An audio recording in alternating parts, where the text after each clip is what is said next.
رات کے اس پہر میں صرف یہ بتانے کے لیے حاضر ہوئے ہیں کہ ذرا نم ہو تو یہ مٹی بڑی زرخیز ہے ساقی.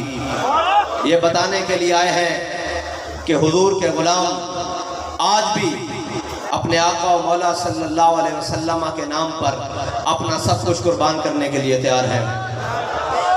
وہ کہتے ہیں کہ ہم مانتے ہیں اس بات کو کہ نماز اچھی، روزہ اچھا، حج اچھا، زکوٰۃ اچھی، مگر میں باوجود اس کے مسلمان ہو نہیں سکتا نہ جب تک کٹ مروں خواجہ بطحا کی عزت پر.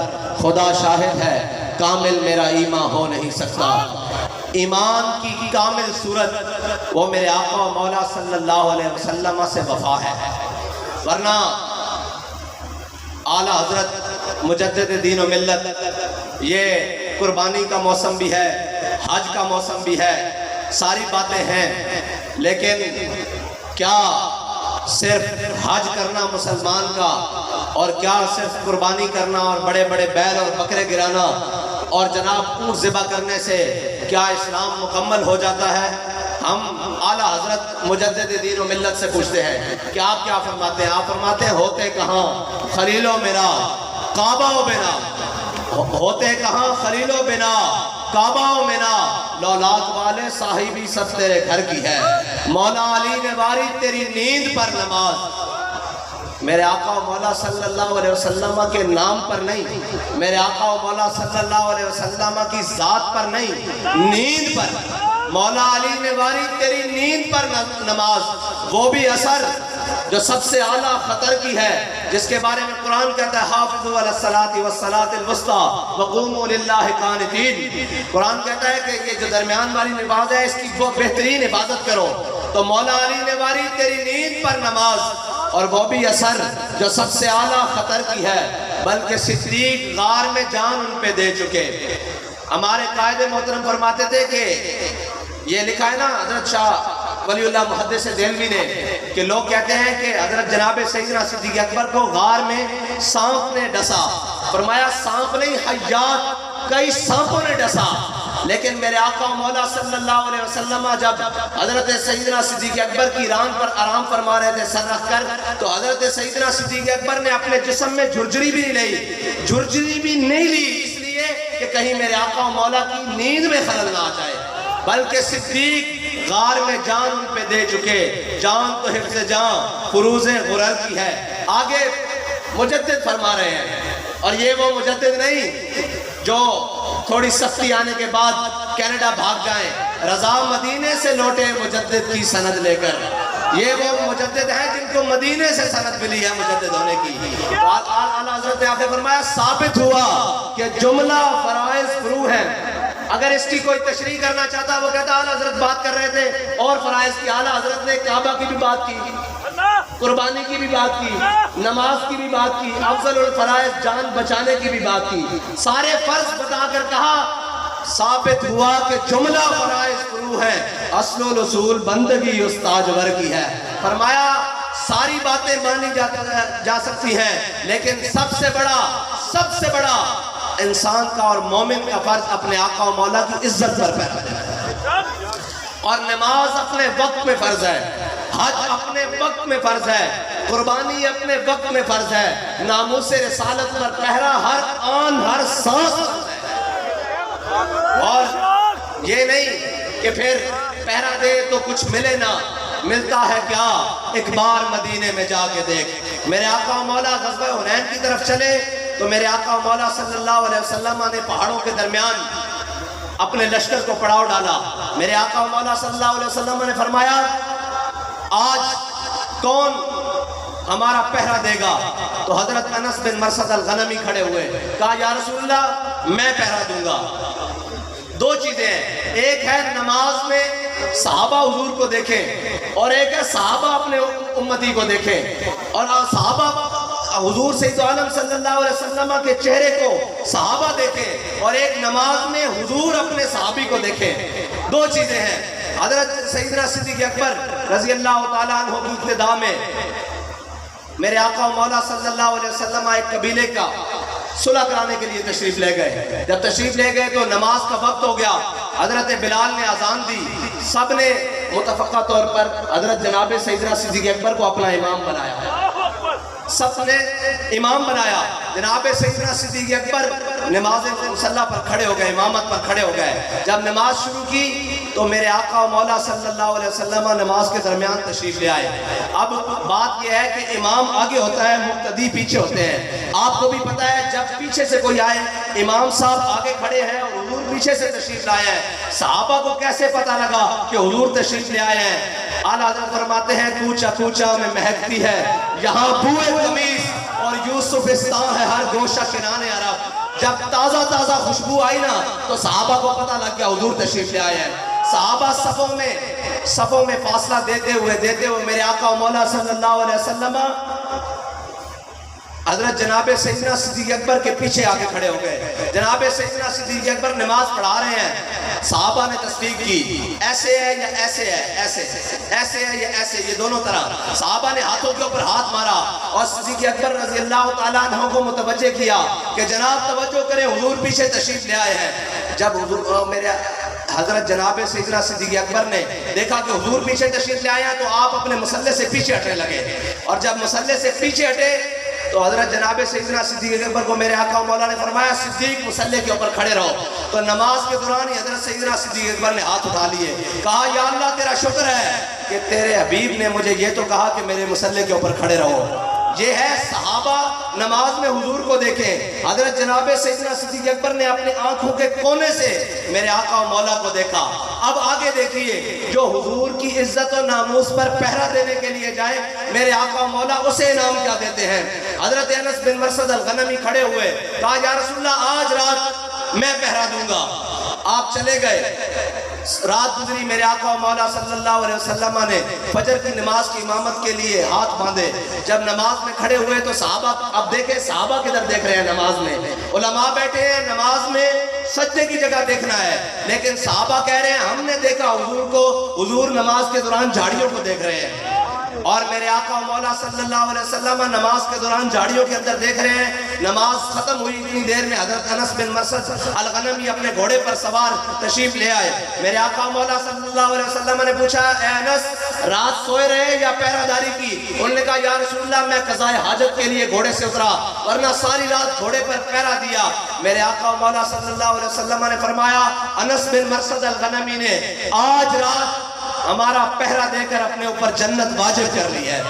یہ حضور کی عزت پر پہرے دینے کی بات، اور یہ جو بات ہے نا کہ حضور کے ساتھ وفا، اس کا ہی مول ہے، ورنہ قیامت تک کے لیے جس نظام کی باتیں آج لوگ کرتے رہے، سب نے آ کر کہا کہ ہم غریبوں کو یہ دیں گے، غریبوں کو وہ دیں گے، غریبوں کو ایسا کر دیں گے، سارے باتیں کرنے کے لیے آئے، اوپر سے لے کے نیچے تک 70 سال ہو گئے، اس سے بھی پہلے، اس سے بھی پہلے، اس سے بھی پہلے پوری دنیا آئی، سب نے غریبوں کی بات کی، کوئی کمیونسٹ آئے، کوئی سوشلسٹ آئے، اور جناب کوئی کسی نام پر آئے، کوئی اقتصادیات کے نام پر آئے، کوئی جمہوریت کے نام پر آئے، کوئی صدارتی نظام کے نام پر آئے، سب نے غریبوں کی بات کی، لیکن غریبوں کو کوئی حق نہیں دے سکتا۔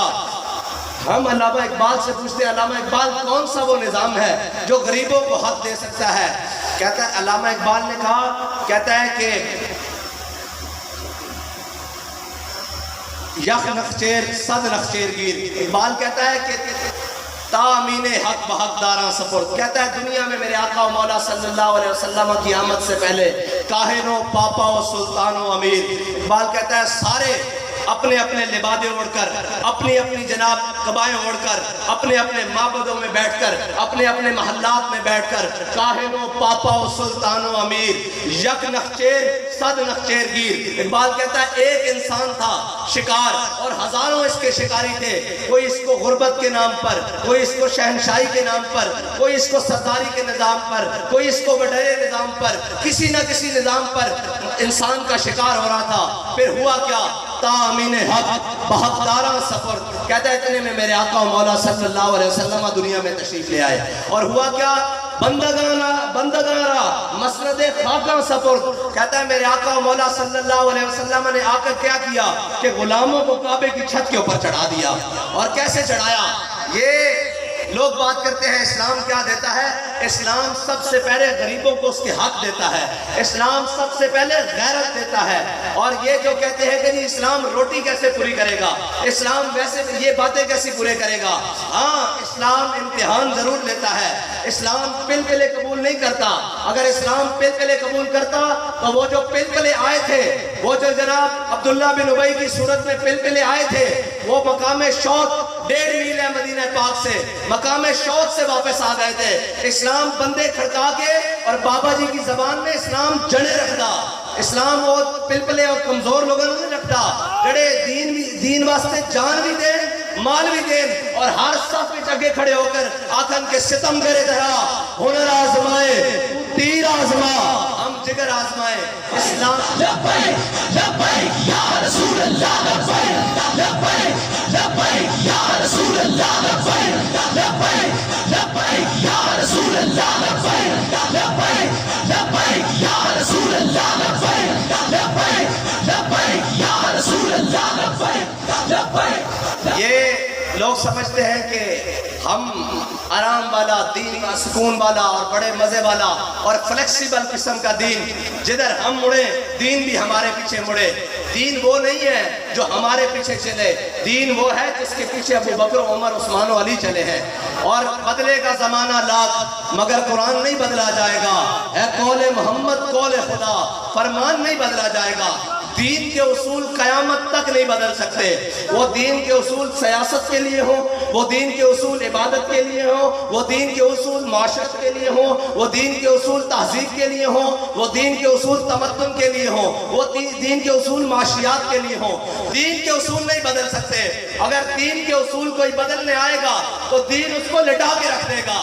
اگر تم نے دین کا اصول اتنے سال بدل کے رکھا تو دین نے تمہارے ساتھ کیا کیا؟ اسلام نے تمہیں IMF کا بھکاری بنا دیا۔ آج پھر تم سود کے خلاف تم سپریم کورٹ میں اسلامی شرعی عدالت وفاقی شرعی عدالت کا فیصلہ چیلنج کرنے کے لیے جا رہے ہو، تو یہ یاد رکھنا اگر تم اللہ اور اس کے رسول کے حکم کے خلاف گئے تو پھر یاد رکھنا اس ملک کو دیوالیہ ہونے سے کوئی نہیں بچا سکتا۔ آج بھی تمہارے پاس وقت ہے، آج بھی اس ریاست کے سربراہان کے پاس وقت ہے کہ وہ ساری چیزوں سے دامن چھڑا کر حضور کے دین کے اوپر اس ملک کو، جس ملک کو حاصل کیا گیا تھا پاکستان کا مطلب کیا، لا الہ الا اللہ کے نعرے کے اوپر، آج بھی ان کے پاس وقت ہے کہ وہ اس ملک کو موڑ کر حضور کے دامن کی طرف، حضور کے نظام کی طرف موڑ دیں۔ ورنہ IMF اور جناب عالمی بینک اور جناب رشیا اور سعودیہ اور جو بھی ممالک ہیں، تمہیں مزید اس قوم کو اور گروی رکھنا پڑے گا اور اس قوم کی ہر چیز بک جائے گی اگر تم نے اللہ اور اس کے رسول کے نظام کے خلاف کوئی عدالتیں نہیں ہیں۔ یہ اگر عدالتیں ہوتی تو سود کے خلاف فیصلے کو 20 سال لگتے، اور جس کو وفاقی شرعی عدالت کہہ رہے ہو تم، تو شریعت اس کو کہتے ہیں۔ شریعت کا تو میں نے کہا بدلے گا زمانہ لاکھ مگر قرآن نہیں بدلا جائے گا۔ سپریم کورٹ کون ہوتی ہے شریعت کے فیصلے کو بدلنے والی؟ میں کائنات کا کوئی بھی ہو، شریعت کے مقابلے میں تو ابو بکر عمر کے سر جھکے ہوئے ہیں، عثمان و علی کے سر جھکے ہوئے ہیں، پاکان امت کے سر جھکے ہوئے ہیں۔ تو سپریم کورٹ کون ہوتی ہے جو سود کو حلال کہے اور اس ملک کے لیے جائز کہے؟ انشاءاللہ اب وہ وقت دور نہیں جب حضور کے غلام اس پورے پلید نظام سے نکال کر حضور کے دین کو غالب کریں گے۔ ایک منٹ، آپ تھک گئے ہیں تو میں واقع دعوانا الحمدللہ۔ لبیک لبیک یا رسول اللہ، لبیک لبیک لبیک یا رسول اللہ، لبیک لبیک لبیک یا رسول اللہ، لبیک لبیک لبیک یا رسول اللہ، لبیک لبیک لبیک یا رسول اللہ، لبیک لبیک لبیک یا رسول اللہ، لبیک لبیک لبیک یا رسول اللہ، لبیک لبیک لبیک یا رسول اللہ، لبیک لبیک لبیک یا رسول اللہ، لبیک لبیک لبیک یا رسول اللہ۔